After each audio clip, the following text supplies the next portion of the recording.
Mateus capítulo 14, versículo 25. A fé nos momentos difíceis. Entre as 3 e as 6 da madrugada, Jesus foi até os discípulos andando sobre o mar. Quando os discípulos o avistaram andando sobre o mar, ficaram apavorados e disseram: "É um fantasma!"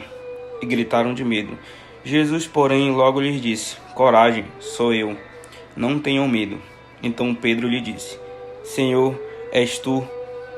Manda-me ir ao teu encontro, caminhando sobre a água." Jesus respondeu: "Venha."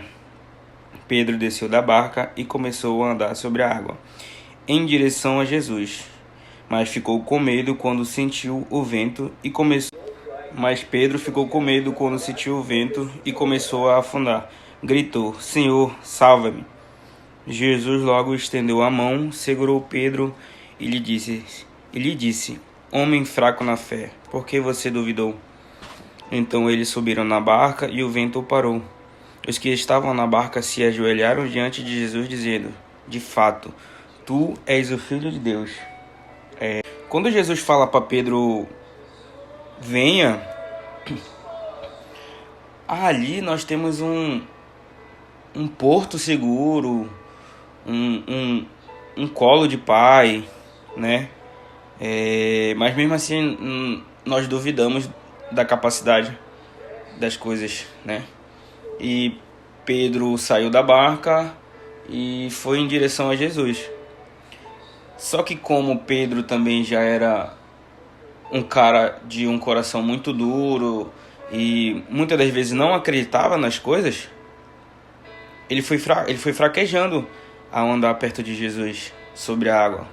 Então por isso que Jesus fala: homem fraco na fé. Muitas vezes acontece com a gente também, no nosso trabalho, em casa, a gente não acredita nas coisas, né? Na nossa vida pessoal, na nossa vida profissional, a gente acaba duvidando de nós mesmos, né? Se a gente pode fazer aquilo, sabendo que nós podemos fazer e fazer bem feito, né?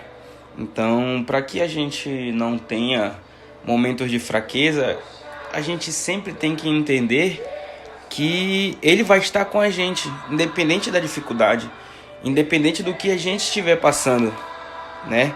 Nós temos também que estar de coração aberto. Quando Jesus pega Pedro pelo braço e Pedro já quase pela cintura dentro d'água, e ele puxa Pedro pelos seus braços, ali a gente entende que a gente tem um colo, que a gente tem um lugar para ficar de verdade, né? Então, quando Jesus vai com Pedro novamente para a barca, os discípulos entendem que é Ele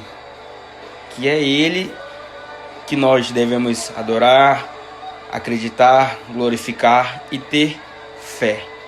Que eu acho que é isso que esse versículo fala. A fé nos momentos difíceis. Quando as coisas estiverem difíceis, a gente entender que Ele vai estar com a gente.